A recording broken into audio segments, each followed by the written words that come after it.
बच्चों, तो आप सभी का स्वागत है हमारे YouTube learning platform RBI learning hub में। जैसे कि आप सभी जानते हैं कि हमने अपने दो चैप्टर्स केमिस्ट्री के कंप्लीट कर दिए हैं। पहला था हमारा केमिकल रिएक्शन इक्वेशन और दूसरा था acid base and salts with full detailed concept के साथ, विद बेस्ट वीडियो एक्सप्लेनेशन के साथ। और आज हम अपना third chapter metal and non metal को लेकर आ गए हैं आपके लिए वन शॉट में। तो नहीं मतलब इसके 2-3 पार्ट लगेंगे क्योंकि बड़ा चैप्टर है ये, ठीक है। और इस काफी इंपॉर्टेंट चैप्टर है, क्वेश्चन इससे आता है, ठीक है। तो हम सबसे पहले अपना मेटल्स कंप्लीट करने जा रहे हैं आज के इस पार्ट में। तो मेटल क्या होते हैं इसको देखते हैं।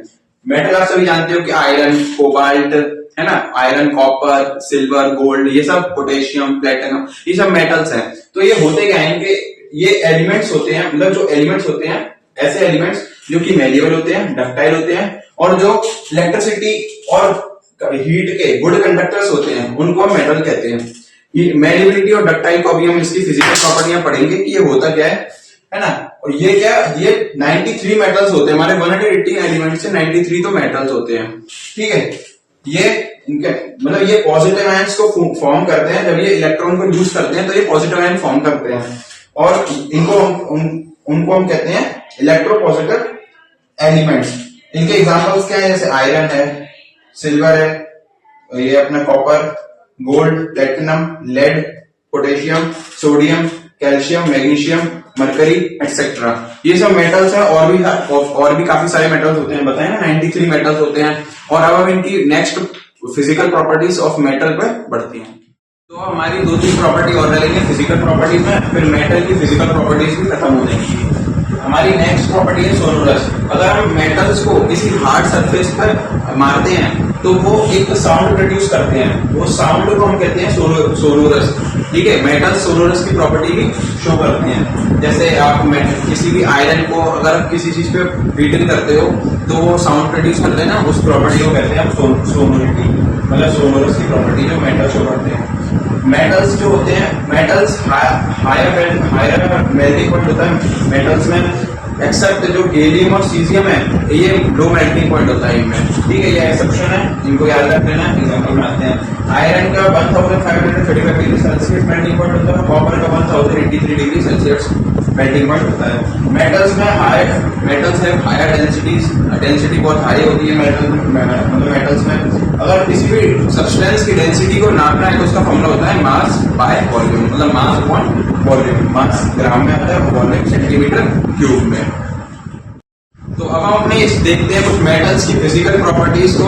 फिजिकल प्रॉपर्टी में सबसे पहले हम देखते हैं स्टेट को। स्टेट में क्या है, मोस्टली जो मेटल्स होते हैं वो सॉलिड होते हैं रूम टेम्परेचर पे, एक्सेप्ट मरकरी मतलब लिक्विड फॉर्म में होता है। वो थर्मोमीटर भी होता है ना, वो मरकरी मेटल होता है जो कि लिक्विड फॉर्म में होता है रूम टेम्परेचर में। मरकरी है, सीजियम है, एक्सेट्रा, और भी काफी सारे होते हैं, फ्राड होता है, ऐसे मेटल्स होते हैं सब, ठीक है। लस्टरनेस मतलब जो शाइनिंग मेटल्स होते हैं उनको अगर पॉलिश कर देंगे तो शाइनिंग देंगे वो। तो जो मेटल्स होते हैं वो लस्टरनेस की प्रॉपर्टी भी शो करते हैं, ठीक है। वो शाइनिंग करते हैं, हम उनको पॉलिश करते हैं तो, जैसे कि है ना, ये होती है आपकी लस्टरनेस की प्रॉपर्टी। हार्डनेस में मेटल्स होते हैं वो जनरली हार्ड होते हैं, जैसे कि एग्जांपल है आयरन, है ना। अब जैसे सोडियम, पोटेशियम और लिथियम, ये जो 3 मेटल्स होते हैं ये हार्ड नहीं होते हैं। ये मतलब आप ये इतने सॉफ्ट होते हैं कि इनको हम नाइफ से भी कट कर सकते हैं, ठीक है। और नेक्स्ट अपनी मेलिएबिलिटी की प्रॉपर्टी। मेलिएबिलिटी का मतलब क्या है कि अगर हम उनको बीटन करके थिन शीट्स में कन्वर्ट कर देते हैं मेटल को, तो उसको कहते हैं मेलिएबिलिटी की प्रॉपर्टी। तो मेटल्स जो है वो जनरली शो करते हैं मेलिएबिलिटी की प्रॉपर्टी। अगर उनको हैमर से बीट करेंगे तो शीट्स में कन्वर्ट हो जाएंगे, ठीक है। और जो हमारा गोल्ड और सिल्वर होते हैं वो हाई मेलिएबिलिटी होती है इनमें, ठीक है।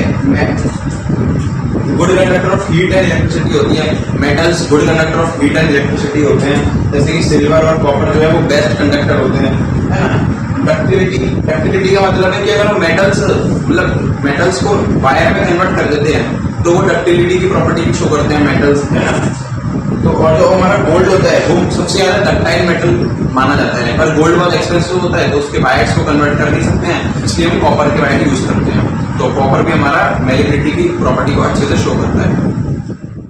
तो अब हम मेटल्स की केमिकल प्रॉपर्टीज पढ़ने जा रहे हैं। पहली प्रॉपर्टी है कि अगर हम मेटल्स को इनके साथ मतलब ऑक्सीजन के साथ रिएक्शन करेंगे तो क्या होगा, अगर मेटल्स को हम ऑक्सीजन के साथ रिएक्शन करेंगे तो मेटल के ऑक्साइड्स बन जाएंगे। जैसे कि एग्जांपल के तौर पर जैसे पोटेशियम को O2 के साथ रिएक्शन करा तो मतलब पोटेशियम ऑक्साइड बन गया, ठीक है। सोडियम को ऑक्सीजन के साथ रिएक्शन करा तो सोडियम ऑक्साइड बन गया। कॉपर को ऑक्सीजन के साथ रिएक्शन करा तो कॉपर ऑक्साइड बन गया। अगर हम दूसरी प्रॉपर्टी है कि रिएक्शन विद H2O मतलब वाटर के साथ रिएक्शन करेंगे मेटल को तो हमारा मेटल हाइड्रोक्साइड और H2 गैस रिलीज होगी, ठीक है। सबसे पहला एग्जांपल है हमारा सोडियम को अगर हम वाटर के साथ रिएक्शन करेंगे तो सोडियम हाइड्रोक्साइड बनेगा और H2 गैस रिलीज होगी। कैल्शियम को अगर हम वाटर के साथ रिएक्शन करेंगे तो कैल्शियम हाइड्रोक्साइड बन जाएगा और H2 गैस रिलीज होगी। मैग्नीशियम को अगर वाटर से रिएक्शन करेंगे तो मैग्नीशियम हाइड्रोक्साइड बन जाएगा और H2 गैस रिलीज होगी, है ना। अगर हम मैग्नीशियम को स्टीम के साथ रिएक्शन करते हैं, मैग्नीशियम को स्टीम के साथ रिएक्शन करा तो मैग्नीशियम का ऑक्साइड बन जाएगा और H2 गैस रिलीज होगी। अब हम अपनी नेक्स्ट प्रॉपर्टी पे पढ़ते हैं, जो कि है reaction of metal with dilute acids. अगर हम मेटल को डाइल्यूट एसिड के साथ रिएक्शन करेंगे तो मेटल सॉल्ट बनेगा और हाइड्रोजन गैस रिलीज होगी। जैसे कि एग्जांपल के तौर पर सोडियम को अगर हमने डाइल्यूट HCl के साथ रिएक्शन करवाया तो NaCl बन गया और हाइड्रोजन गैस रिलीज हो गई। मैग्नीशियम को अगर डाइल्यूट HCl के साथ रिएक्शन करवाया तो MgCl2 plus hydrogen gas release हो गई। Zn को अगर सल्फ्यूरिक एसिड मतलब डाइल्यूट सल्फ्यूरिक एसिड के साथ रिएक्शन करवाया तो ZnSO4 जिंक सल्फेट बन गया और हाइड्रोजन गैस रिलीज हो गई। इसमें एक एक्सेप्शन आता है कि अगर हम मेटल को HNO3 नाइट्रिक एसिड के साथ रिएक्शन करवाते हैं तो उसमें हाइड्रोजन गैस रिलीज नहीं होती है, ठीक है। ये एक्सेप्शन है इसका। चौथी हमारी प्रॉपर्टी है कि मेटल ऑक्साइड्स को अगर हम रिएक्शन करें वाटर के साथ तो क्या होगा। मेटल ऑक्साइड मतलब Na2O ले लिया हमने, सोडियम ऑक्साइड ले लिया और उसको रिएक्शन करवाई हमने वाटर के साथ तो सोडियम हाइड्रोक्साइड बन गया। इसी तरह हमने पोटेशियम ऑक्साइड की रिएक्शन करवाई वाटर के साथ तो पोटेशियम हाइड्रोक्साइड बन जाएगा। नेक्स्ट है हमारा कि अगर हमने एल्यूमिनियम ऑक्साइड को अगर हमने सोडियम हाइड्रोक्साइड के साथ रिएक्शन करा जो कि हमारा बेस है इसके साथ रिएक्शन करा तो सोडियम एल्यूमिनेट बन जाएगा और वाटर एंड में बाई प्रोडक्ट बनेगा, ठीक है। नेक्स्ट हमारी प्रॉपर्टी पढ़ने से पहले जो कि है reaction of metal with other metal salts के साथ मेटल की रिएक्शन करेंगे तो इस वाली केमिकल प्रॉपर्टी को पढ़ने से पहले हमें रिएक्टिविटी सीरीज ऑफ मेटल को पढ़ना होगा। तो चलो पहले वो पढ़ते हैं। तो हमारी नेक्स्ट जो वो थी हमारी केमिकल प्रॉपर्टी जिसमें मेटल सॉल्ट्स के साथ रिएक्शन करने से पहले हमें जो रिएक्टिविटी सीरीज को पढ़ना था तो चलो अब रिएक्टिविटी सीरीज को पढ़ते हैं।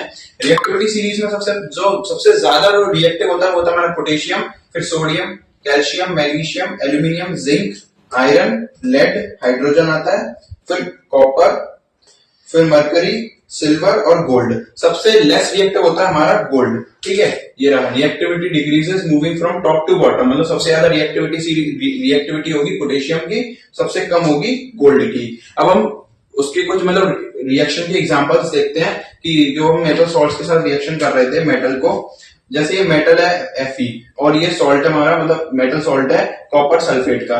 अब जो Fe है वो हमारा ज्यादा रिएक्टिव है ये रहा और कॉपर नीचे, कॉपर लेस रिएक्टिव है, Fe ज्यादा रिएक्टिव है तो इसको ये डिस्प्लेस कर देगा और मतलब फेरस सल्फेट बना देगा और कॉपर डिस्प्लेस हो जाएगा। ऐसे ही CuAl को अगर हम CuSO4 के साथ रिएक्शन करेंगे तो Al2 मतलब एल्यूमिनियम सल्फेट बन जाएगा और कॉपर डिस्प्लेस हो जाएगा।